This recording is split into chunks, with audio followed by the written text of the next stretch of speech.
Today we're going to work on some tip forming techniques. Now, I'm not an expert at this. I've just tried a whole bunch of times and gotten the tips to be kind of okay most of the time. But I thought I'd share a little bit with you to show that it is possible. It just takes some time and effort. And hopefully some of the tips I can give you along the way will give you better tips in the future. So just hang with me here for a few and we'll get started on going through the tip forming process.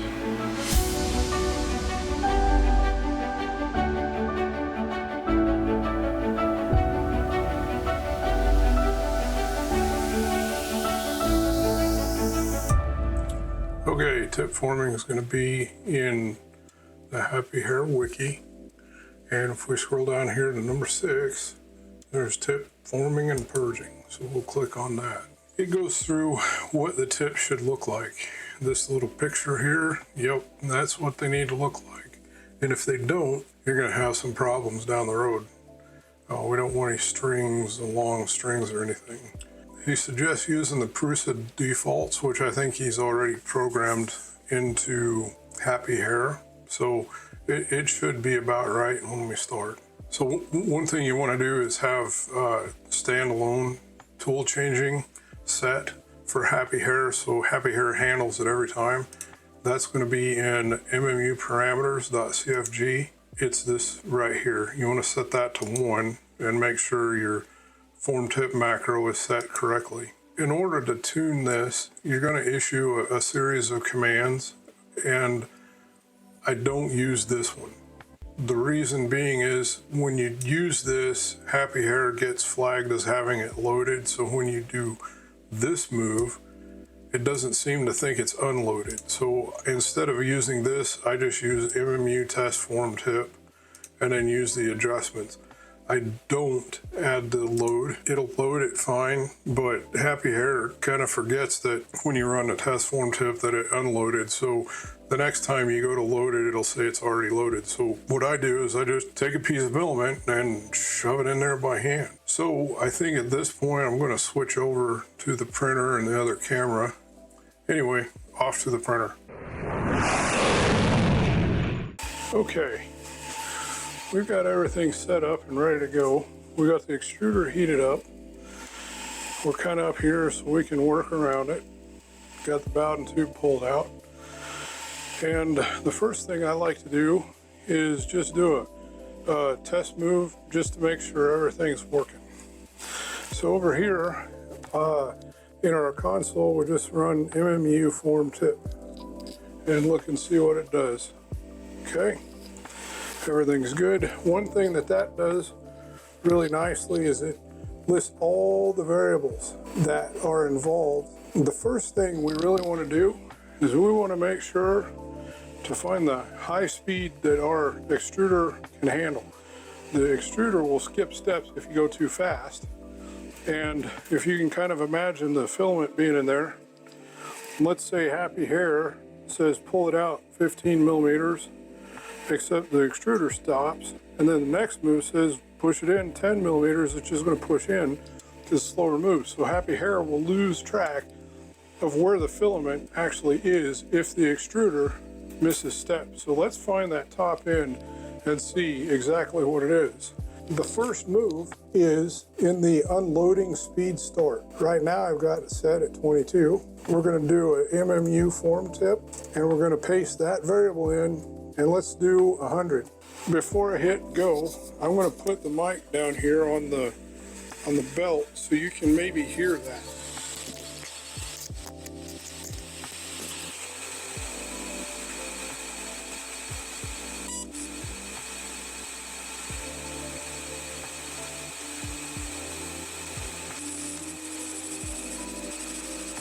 You heard the little beep noise and the extruder didn't move. That's because the motor skip step. Let's go back and say 50. And I'm going to put the mic back on there for you, and hopefully you can hear the change. And I know from experience this is still going to skip.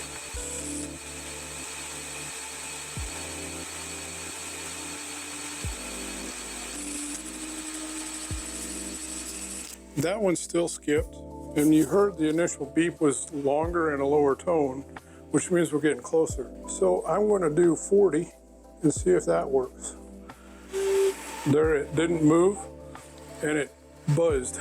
So we know we're still too fast. Let's go to 30.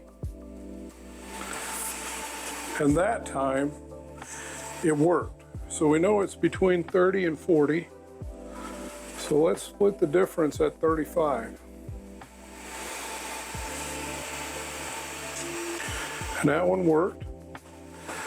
So we could try 37 and a half or just be okay with 35. And that works still. I think we're going to give ourselves a buffer and call our limit 35 millimeters per second. That's over an inch per second. Let's leave it at 35.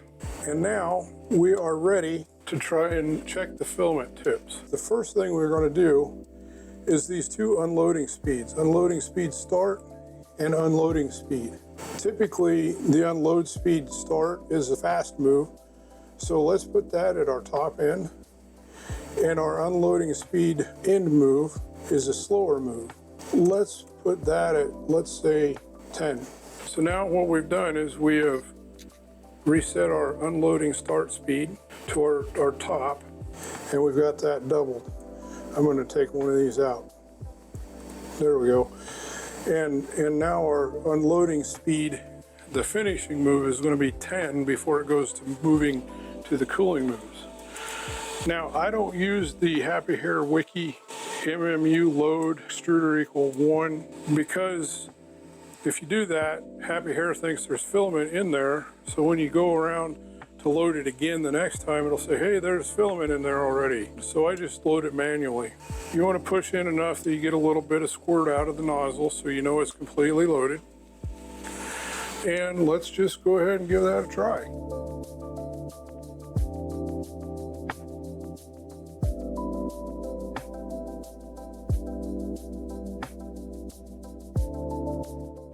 Okay, now we've got a little bit of wispy stuff on the end of there. Now you can kind of see that. There's just a little bit of wispiness there. And that's not bad, but we don't want that. We want to get rid of that. We want to change, I'm going to say probably that unloading speed a little faster, just from having experience with it. So we'll load the filament in. A little bit of squirt out of the nozzle. And before we go on, I'd like to take a minute to thank today's video sponsor, which is, well, I don't have one, but I'm open to them. So if you'd like to sponsor a video, let me know. We set our variable unloading speed at 20, the unloading start speed at 35.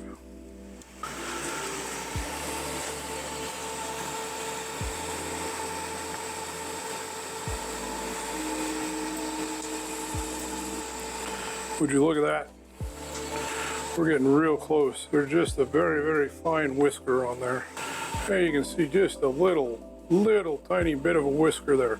So we're already really close. Let me try and improve on that just a smidge. And what we're gonna do is maybe bump that up, say to 22 on our unloading speed. We got our initial speed pretty high and our final speed at 22 now. Well, let's see what it does.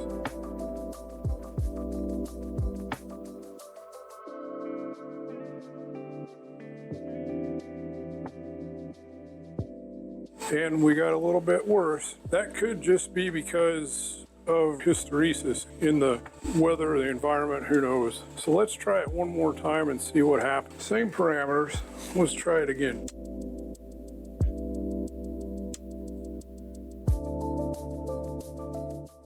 Yep, I don't know if you can see that, but there's still a little bit of more wispiness there. We don't want that. Let's go back the other way. Instead of 22, we had 20 that worked pretty good. Let's go to 18. I'll load the extruder again. Probably get tired of seeing my hairy arms, don't you? There's a reason they call me Silverback. All right, let's try this again at 18.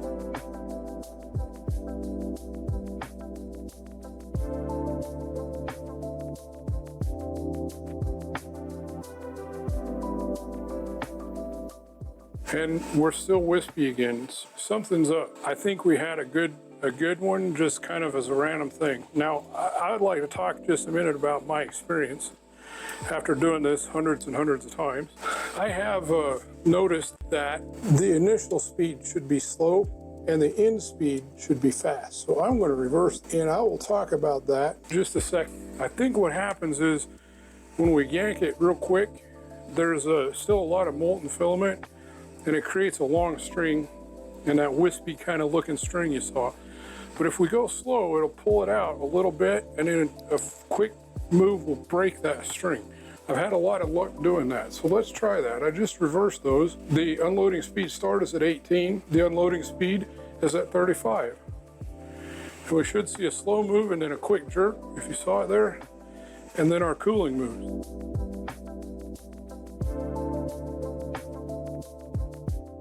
And we're still, yeah, that time we got a lot of really small wispy moves. So I'm thinking we need to look into trying to adjust that initial speed a bit. Let's go back to the original one. We had pretty good luck at 20 on the unload speed. Our unloading speed start, let's move it down to 30.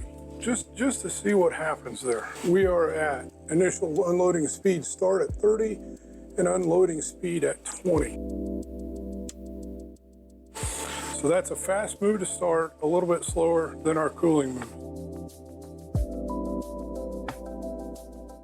There, we're getting better. There, we're getting better. I think maybe we should re-invert those and try that again and make the initial move quick, and then the next move slow, and then the cooling moves after. So this is unloading speed at 20. We're gonna go to 30, and our unloading speed start at 20. Let's try that, see what happens.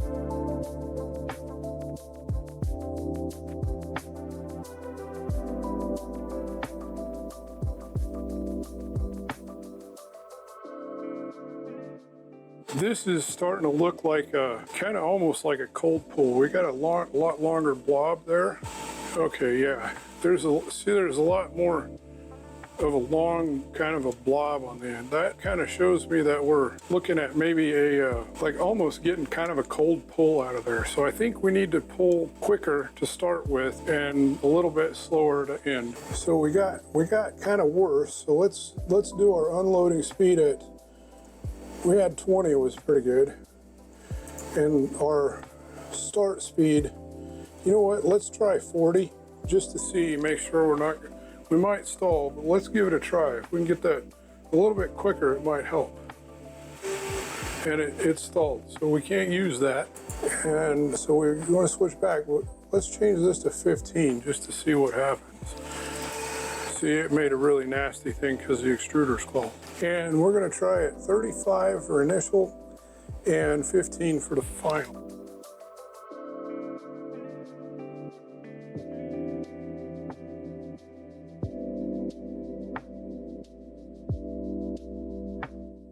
And we're back to just a little bit of wispiness on the end. That's not horrible. I don't think that would cause many problems. So I think now we want to start looking at just slowing down that final unload just a little bit more. Let's go to 10 and see what happens there.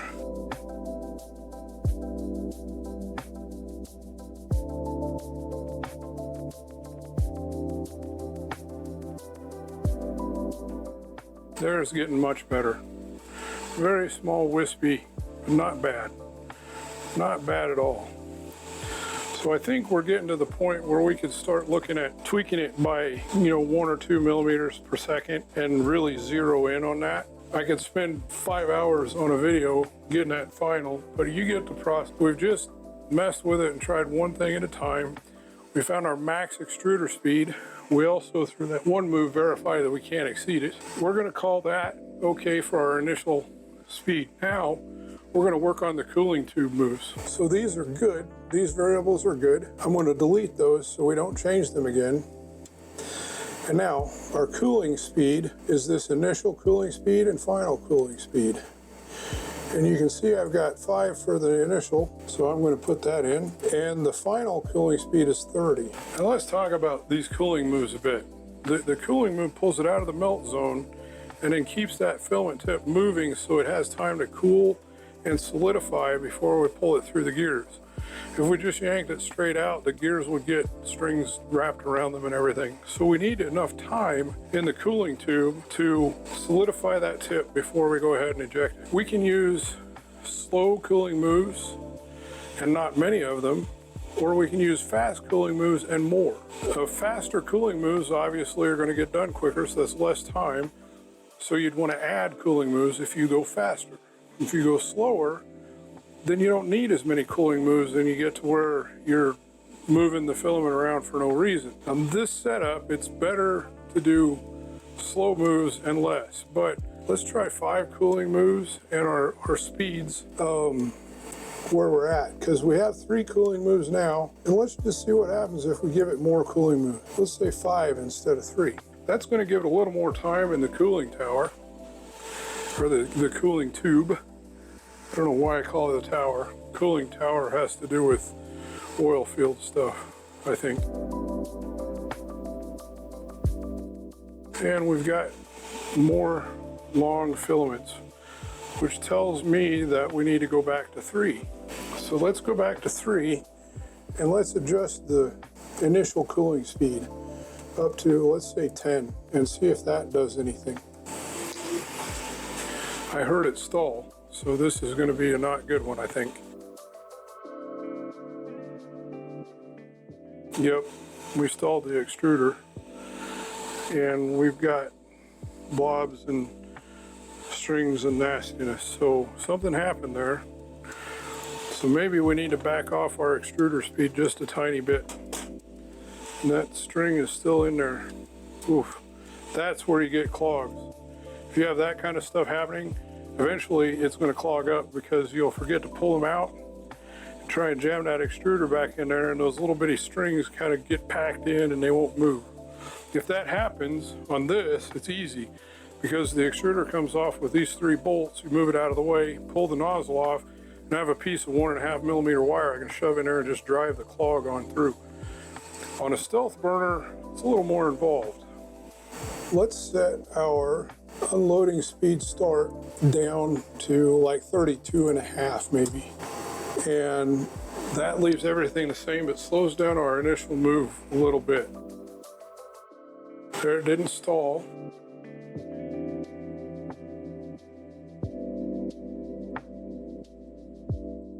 And we're still getting some nasty blobs. That may be because we had it in there again. Let's see what happens if we try this one more time. And I'm going to remove that so we don't mess with it again.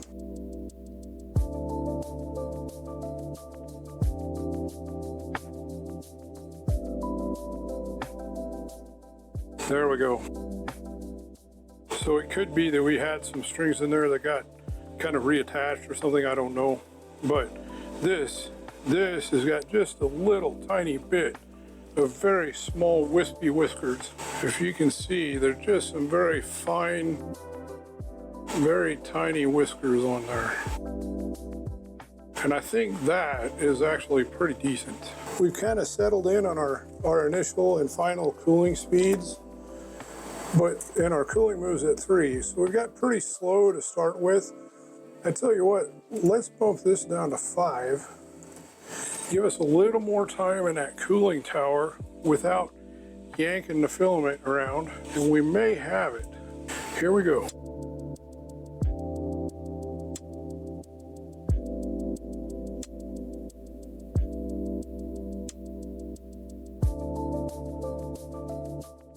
Just another small whisker. That, I don't know if you can see that, but I wouldn't worry too much about that. Especially with like the ERCF, that'll be cut off anyway. Even with tip forming, even if that kind of bent over, it could cause problems. You want to get a little bit better, but we're getting close. If you do this, have a linoleum floor, because these things are a real pain to get out of carpet. We changed it to 5. Let's do 7.5 and see what happens there.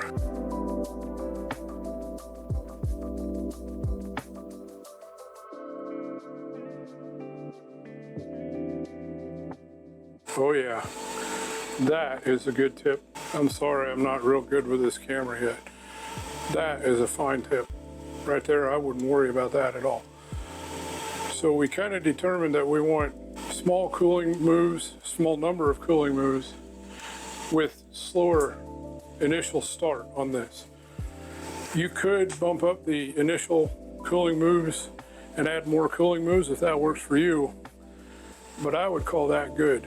The final step in this is do it several times and see if it's consistent. So let's just do this another time and see how it looks.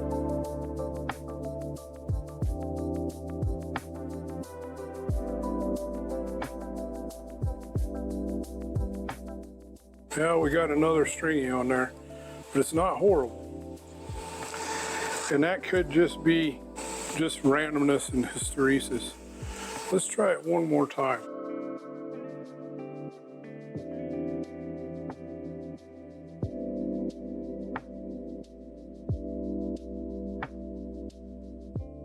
Yeah, that's a pretty good tip right there. A little bit of fuzz on the end, but not bad. That's not going to bend over and get caught up and stuff. I think we're good. That's good. Now, if you still have those little kind of one-off things you can mess with skinny dipping, I've never had any luck with it. It just causes more problems. So I don't use it. And the final thing to do is copy all these that you've got and you know they work, and I would put them in a text editor and then go back, because this is just a test setup, into your MMU macro vars down to your tip forming, right? And you want to save these all, because it won't save it. It'll read these again if you restart the printer. So what you want to do is save that before you restart the printer. I have a text editor open here. You probably can't see it because OBS isn't recording it. Like I said, I don't mess with ramming volume. You can try that if you want. It tends to make things worse for me. The point of that is just kind of ram the filament into the nozzle and cool down the melt pool a bit.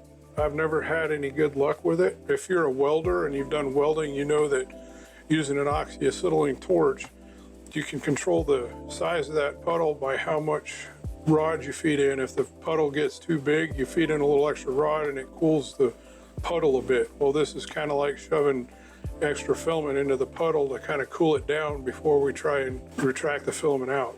I don't mess with that. I haven't needed to. Anytime I've tried, it got worse.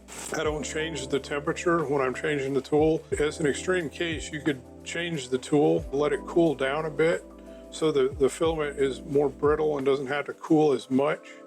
But now here we've got our variable unloading speed start. And over here in my text editor, I've got 32.5 for that. So I'm going to change that to 32.5. All right. And our unloading speed is at 10. I want to change that. Our cooling tube position is a physical thing, so as long as we're not changing the hot end or extruder, that's okay. The length is the same. Initial cooling speed we had at 7.5, and our final cooling speed is at 30. So I'm going to change those. There we go. And our cooling moves didn't change from 3. The skinny dip here, if you can't get rid of those very, very fine whiskers on there, you can mess with this. I haven't had any luck with it, and it tends to be more of a problem than anything else. You know, we can give it a try though.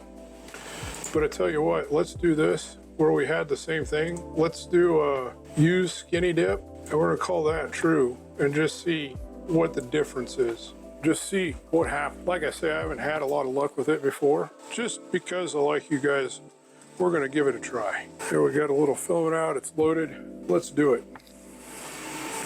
So now we got our cooling moves, and after it cools, it should shove that filament back down in there. They're down, and it stalled for a minute. Now look at that. I may have proven myself wrong.